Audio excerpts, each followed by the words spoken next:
It's time to talk about a new Australian television drama series and a British comedy series. Crime thriller movies from home and abroad, and short films online. It's time for Screen.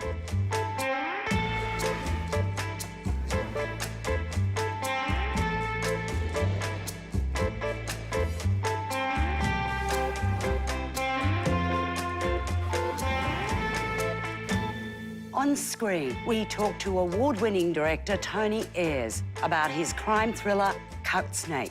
I wanted to make a film where you felt for the villain. You made me a promise! To Eric Thompson about Channel 7's new family drama, 800 Words. And I just fell in love with it, and I thought I really want to do this. And take a gun-fueled ride into Mexico with Emily Blunt and Josh Brolin in Sicario.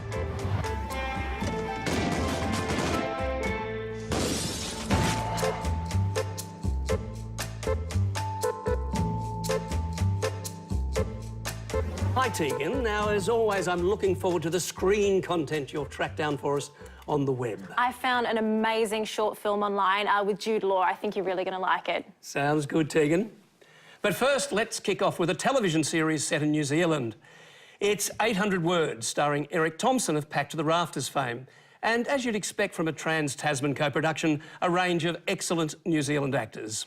Thompson plays George Turner, a recently widowed father of two children, Shay, played by Melina Vidler, and Arlo, played by Benson Jack Anthony, who decides to move his reluctant family from Sydney to a small seaside town in New Zealand. He ends up buying the wrong house on the internet and starts to think it's all been a disaster. Luckily, there are many Kiwi helping hands, including Katie, Anna Julienne, and Hannah, Sian Elise White, who in their own ways will ease the family's transition. Mate, you're gold in the gene pool of wealth. Only two questions as far as you're concerned. Which one are you going to choose? Eric, thank you so much for joining us. It's a real pleasure, thank you. Can you give us a bit of background to the creation of this series? Yeah, well, I was sent the treatment by a friend of mine who was working as head of development at South Pacific Pictures in Auckland. Packed to the Rafters had just ended, and I received it, and I just fell in love with it, and I thought I really want to do this, but in order for me to do it, because I was still associated with Channel 7, I needed to get them on board, and so I suggested a co-production, and New Zealand were really happy with that idea, and we put a bit of a package together, and they went in and pitched it to 7, and 7 sort of loved it, ummed and ahed about whether we could actually head across the Tasman and do this show for Australian prime time. But I think it's testament to the idea that it kind of hung around, and we ended up making it, and it's on air, you know, so whoopee. We should explain that at the centre of the show is a conceit. 800 Words is actually the number of words that your character takes to write a column. Well, James Griffin, who's our lead writer, he writes a column, 800 words, roughly, for a New Zealand weekend magazine. And so when we toyed around with the idea of what kind of profession this man has, or, you know, could have gone down the Doc Martin route or something like that. But because of his experience with that, he decided to, make the writer as the central character. We all love a good mystery. And a little bit of mystery is good for the soul.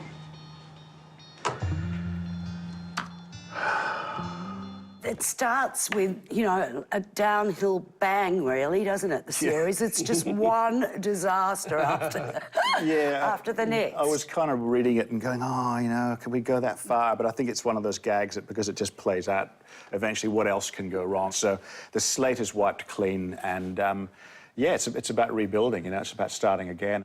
You see, that's what I liked about it. I think that it actually does try to deal quite seriously with the concept of grief. It's that whole thing of how are you supposed to react, in rational thinking? What is the right thing to do when something as tragic as that happens? You lose your wife or your mother or whatever, and it's... but I think George decides to make a very, very rash decision, do something completely, just to try and kickstart it and move away from where the grief resides, but invariably the grief arrives and catches up with him, and he has to face it and then move on. There's a slight wackiness to it, which is totally enjoyable. A little bit reminiscent, obviously, of Sea Change. Yeah. We don't mind that in the slightest, No. the kind of New Zealand Sea Change, and the wackiness of the New Zealand sense of humour. Now, you lived in New Zealand. You were actually brought up, I think, in New Zealand, went to university there and worked in theatre and film and television in New Zealand. How do you define this New Zealand kind of wackiness? It's an island nation. It's very, very isolated, so it's had the opportunity to really develop a very strong view of the world, which is not affected by anybody else. You know, it's a South Pacific. When I arrived there in 1974, it kind of had that, you know, post-colonial feel to it, and then things were started to move really quickly. And now, whenever I go back to New Zealand, it's a South Pacific island nation, so it's got the influence of like Auckland is the biggest Polynesian city in the world, and you know, the Maori culture has really, you know, come to its own and really influenced the sense of humour of New Zealanders. And so self-deprecating humour is the, you know, at the forefront. And yeah, I kind of like that. Also, I want to know which woman gets you in the end. So it's not going to happen until the second series. Four of them circling. No, it's we got to be careful with that because obviously, you know, having a central character as a male, as a widower, we got to, you know, he's got the sympathy of the audience, so we can't squander that. No, let's keep it going. Line it up. Eric, thank you so much for you. coming, and it was Thanks, really lovely meeting you. Yeah, you too. Thanks very much for having me. Yeah, cheers. What's going on, Woody? I can't say, all right? It's not in my nature. What isn't? Well, to gossip, all right? Gossip's bloody evil. What gossip? If I tell you, then I'm passing on the gossip. What, is the gossip about me? Even though I'd be saying too much. Well, Woody, telling the person being gossiped about what the gossip is not passing on the gossip. That's easy for you to say. Well, what did you think, Margaret? I think what this series has going for it is Eric, actually, who is a very charismatic leading man. It's no wonder all those women are throwing themselves at him. And there are a lot. There are at least 5 I counted so far in this series. There's a lot of them. And there's also, you know, the self-doubt and the mistakes that he makes. You know, for example, in the first of his 800 words, he says it's a dead-end town. He gets in a lot of trouble. I must say, I did have a few queries and worries about Eric, the columnist. As a columnist myself, I've never seen anyone write so cleanly and so crisply with no notes anywhere and no mistakes and no retyping or anything. But that was a small quibble. I think this is a very, very finely made piece of commercial TV. Yes, so do I. I can't imagine it being any better. And it's a huge relief, really, to see something as well made, as intelligent and as warm and empathetic as this in a time where we're still bedazzled and bedeviled by so much reality TV crap. So, you know, and as I said to Eric, you know, there is this attempt at undercutting all the funny bits with some sort of reality of this family dealing with the recent death of their wife, mother. Yes. And I like that. I like the way the series addresses that, even though I don't want to make it sound, you know, like heavy or anything like that, because it's not. It's got that wacky New Zealand humour as well that you spoke about. You know, and really a solid cast. Look, I would give this 4 stars. And I'm going to give it 4 stars as well.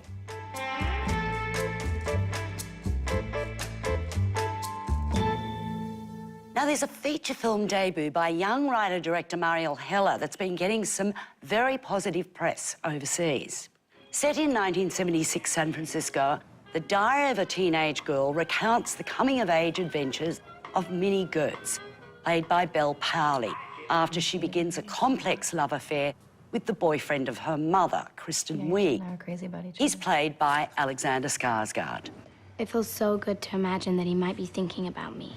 Not that I love him or anything. What follows is a provocative account of Minnie's sexual and artistic awakening.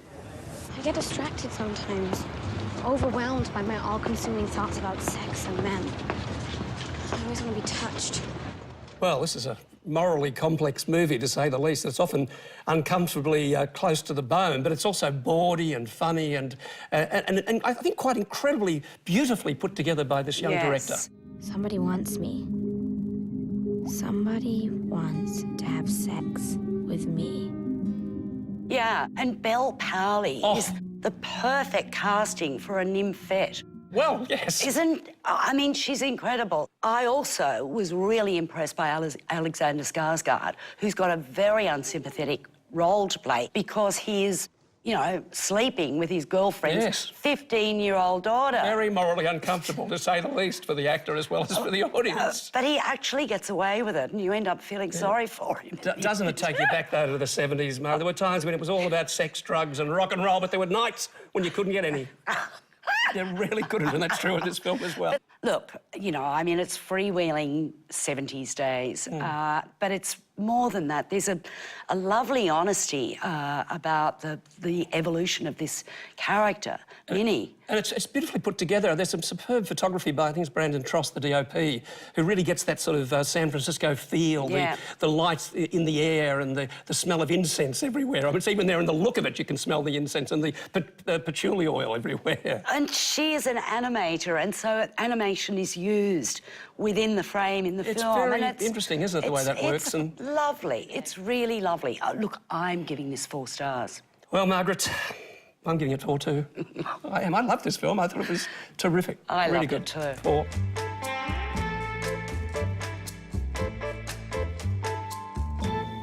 Speaking of the complicated lives of teenagers, you don't have to look far online these days to find countless YouTube videos created by young people detailing their experiences of life. It seems that online is the new teen diary. The It Gets Better project is one online forum trying to inspire and help young people, particularly those of the LGBTI community. This is a video from the It Gets Better project here. It's by Australia's own Portia de Rossi, talking about her battles with bulimia and her struggles with coming out. My eating disorder had gotten to a point where I felt physically exhausted. I was 82 pounds at the time, very much in the closet. They were both hand in hand. I didn't want to think. I didn't want to think about being gay. I didn't want to think about what that would mean for my life. I wanted to be successful. I find this website so beautiful.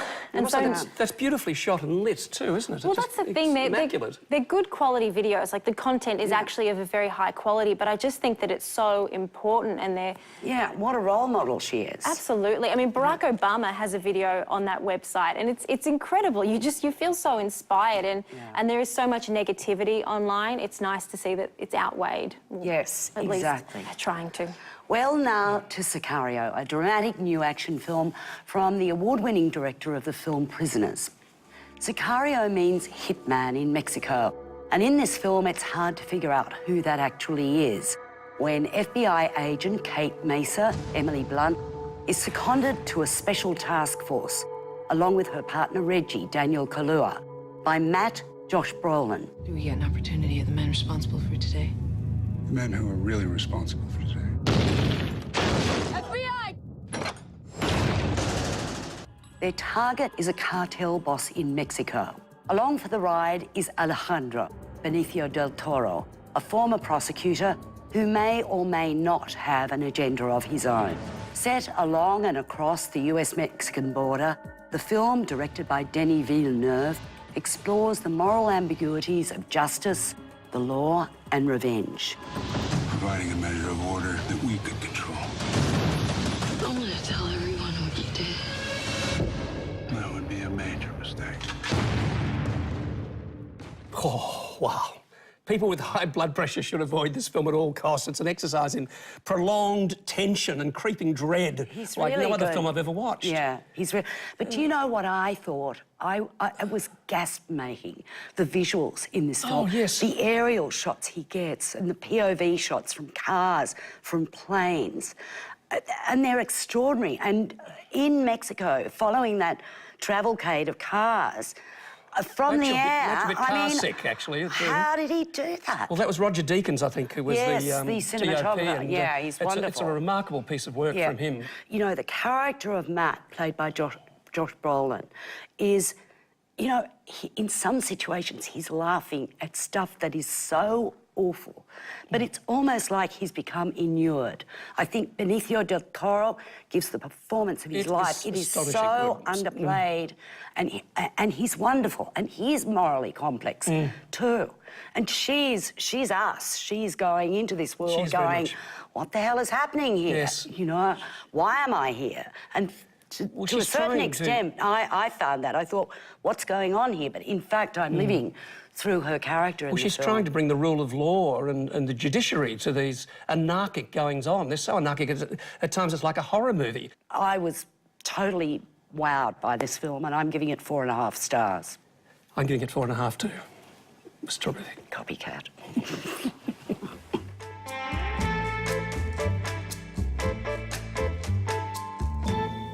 After the break, we'll chat to director Tony Ayres about his dark thriller, Cut Snake. And we'll take a look at a very funny spoof about the BBC, which is rather ironically made by the BBC.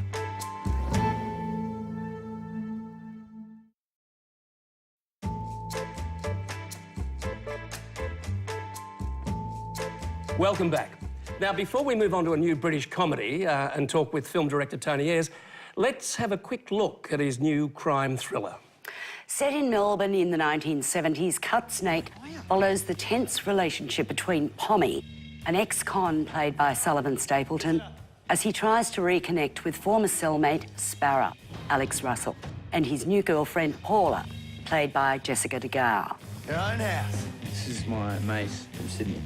Hello. What if this surprise, mate? You never mentioned him before tonight. Pommy thinks we're a lot closer than we actually are. I just don't want us to have any secrets.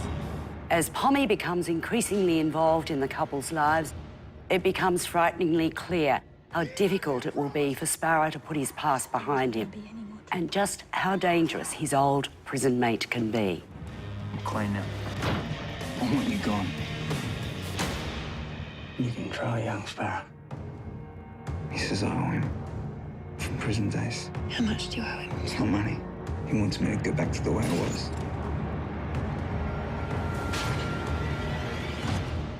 Welcome, Tony. Welcome to Screen. Now, this is a rather disturbing film in many ways, but it was of particular interest to me as a person who still reviews crime novels, that it worked as a wonderful piece of Aussie noir. When I first read the script by Blake Ashford, I was really attracted to the film noir quality in it, and really what I loved about it was the fact that it's both a relationship drama, but it's a relationship drama that is framed as a classic three-act structure thriller.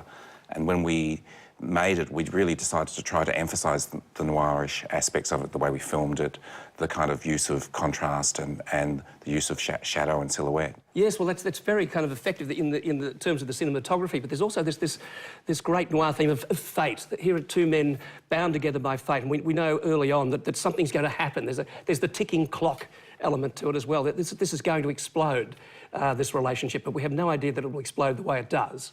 I love thrillers, and it's an unusual choice for me as a director. It's a film about how complicated the world is, that you know, often in thrillers, characters are black and white, and that you don't really sort of get much change from who they are, especially the villain. And what I was interested in was the fact that as the film unravels, everyone unravels in the course of the progression of it. You can't say, but, you know, the final image in the film is actually really moving. I wanted to make a film where you felt for the villain. Well, you certainly have. It's been a long time between drinks. This is only your third feature film. Yes. How come? Been busy with television? I have had a busy time with TV. I think that I love cinema and I really love the opportunities I get when they come, but it's also harder to finance films these days and harder to find a place in the world for films. So I have been very busy with TV. Now, listen, the casting of this, I mean, Sullivan Stapleton has such presence on screen. I mean, he's got that dangerous element to him that we saw in Animal Kingdom, and you've used that to really good effect here. Yeah, I loved him in Animal Kingdom. I thought Animal Kingdom was all, you know, an amazing film. And when I saw him in it, I thought he is perfect for Cut Snake, but I think this takes him in a different direction as an actor. Yeah. I think it's a star turn by him. Yeah. You know, it really is an extraordinary performance. Jessica De Gaulle is really a lovely young actress. Yeah. But listen, Alex Russell, I first saw him in Wasted on the Young, and, you know, he just leapt off the screen. Yes. And he's had a bit of an international career. How did you seduce him back here? Alex is very funny about Cut Snake because he actually auditioned for me about 4 years ago when we were trying to raise the money for the film, and he didn't get the role because he was too young. And then by the time we got the film financed, he was potentially too old. So, yeah, he auditioned and wanted to do it. I think he found the film really challenging, and it's a great meaty role because he's this character with a impossible dilemma. Yes, it's really about the redemptive power of love, but at the same time the destructiveness of passion. which is a pretty... We got it in one. in two. Absolutely. That is absolutely what I hope the audience will take from it. Are you concerned about how Australian films are doing at the box office these days? Yes. You know, listen, I think that as a filmmaker, all you can really do is try to make the best possible film you can, and to try to, you know, to work as hard to get people to go and see it, and hope that people will have a rewarding experience. I mean, that's all I can do, and then after that, it's all, you know, blue or grey skies. I think that, you know, part of the problem for Australian films is that the TV is so good and compelling, it's hard to get people out of their lounge rooms. Yeah, no, when you've generated some really high-class television. Oh, absolutely. So congratulations and good luck with this one. Thank you. And thank you very much for coming in to talk to us. Thank you very much. You knew there was something different about him. That's something, isn't me? Look, what struck me about this film is the strength of the performances. I think Sullivan Stapleton, you know, has such a unique presence on screen. He's really powerful and ultimately really strangely moving. Oh, yes. And Alex Russell, you know, I wasted on the young. I leapt out at me and whammo. I think he's terrific here. She's good too. Yes, they're all very, very good, very strongly acted. I thought this was an absolutely terrific film. So I'm going to give this, Margaret, I really am going to give this a 4. I'll go along with you on You're this not. one. Yes, I am. And I'm allowed. All right. What do you give it 4?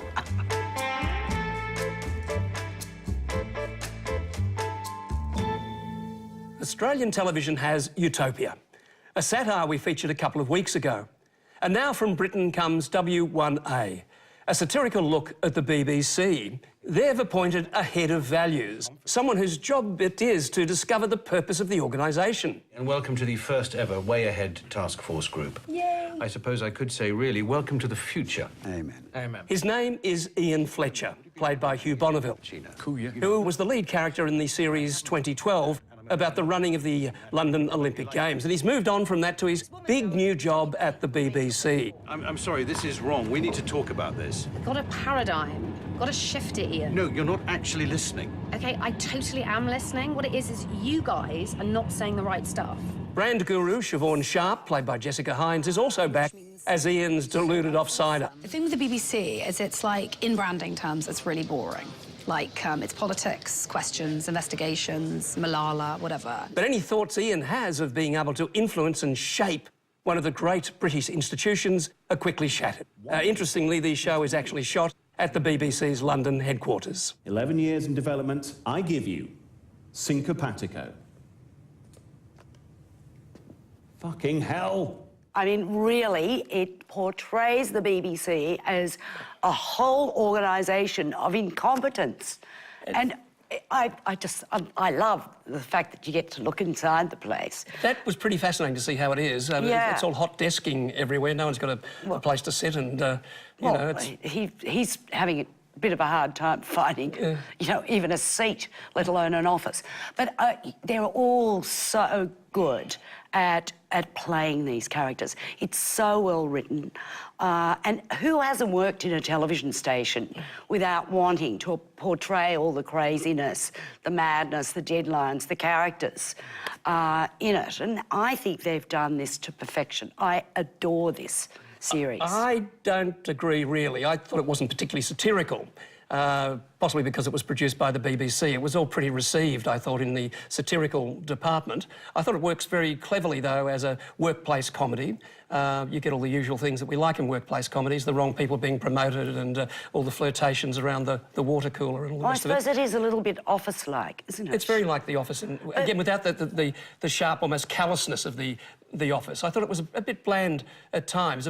I'm embracing bland, Graeme. I really love this. If you really want to make this an inclusive thing... Yes, exactly, yes. If that's what this is about. But the fact is, this is about being better. Oh, absolutely, yes. And inclusive, obviously. I didn't see 2012, so it's nice for me to see Hugh Bonneville escape from Downton Abbey into the modern world. Yeah. And I did enjoy the very droll commentary from David Tennant, which is kind of like an anthropological piece of commentary, but in fact he actually kind of intrudes on the action in various ways and propels the action. I thought that was actually rather clever. You know, and the depth of British performance is really on display here. It's a bit reliant, though, on dialogue, on a kind of dialogue that's a bit obvious, the lovey dialogue of the yes, no, yes, no, yes. I think you're being really cruel, and I love this. I really loved it, and you're implying that my taste is elsewhere. Well, I think it is in this case. It's just not very sharp. It's not very vicious. And the BBC could have been pillorying so much harder than this, I felt. I don't care. I think it's really funny and fabulously written and fabulously acted. And you're giving it 5? I'm going to... No, that's going a little bit too far. 4.5. I'm giving it 3. Hey, really? Yep.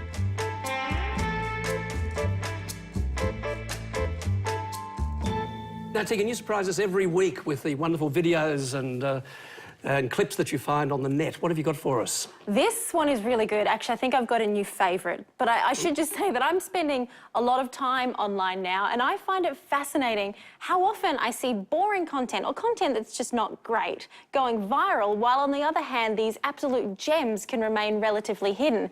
Case in point, London-based theatre The Young Vic has collaborated with The Guardian newspaper to create a series of short films online, and they are absolutely brilliant. My favourite of the collection is a short film called Connection. Inspired by true events, Connection is the story of a chance encounter at London Airport between a movie star, played by Jude Law, and a lost Belarusian native, Nikolai Kalzin. Both men, separated by language, find solace in the shared experience of being unable to go home. Я с гастролей лечу. Из Нью-Йорка, понимаешь? Нью-Йорк. Из Нью-Йорка, это в театр, гастроли. Theatre? Да. You went to the theatre in New York? Да. Сейчас прилечу домой и оттуда через 3 дня полечу в Варшаву, в Польшу, спектакль ставить. I was there for nearly 3 weeks. I didn't get to see a single play, and I loved the theatre. Пилоты шли, смотрели на тебя. Не в авиации служишь, нет? Не пилот? Flying? Нет, да. Авиация, да? I hate flying, to be honest. I spent half my life in airports, you know. А я служил 2 года в армии, в авиации. Понимаешь? Мы с тобой вроде коллеги, как, понимаешь? Now, there are other Young Vic films, including The Departure by Gillian Anderson, who's one of my absolute favourites, and Mayday, starring Juliet Stevenson, and that one is also incredible. There's such good films there. I followed this up, and I found the Gillian Anderson one way too theatrical, but the one with Juliet Stevenson, I thought was stunning. But the Jude Law one, it is the... the Jude Law one is it's so simply shot, just the reverse angle and the front-on angle, and that's all it is, with probably a Steadicam operator. It's so good, and the way that they approach language in the film was incredible, and it also just felt quite timely at the moment. I think it's a really great film. There was a little bit of a problem where they seemed to understand one another too well. I really liked it. I thought it was really cute. So I didn't. I went along with it too. But no, really, you say that everybody's sort of like looking at all this boring stuff. You're finding really lovely stuff. I think and that's what this show is about. Tegan, thank you so much. Thank you. Thank you, Tegan. And thank you for joining us on screen. See you next week. See you then.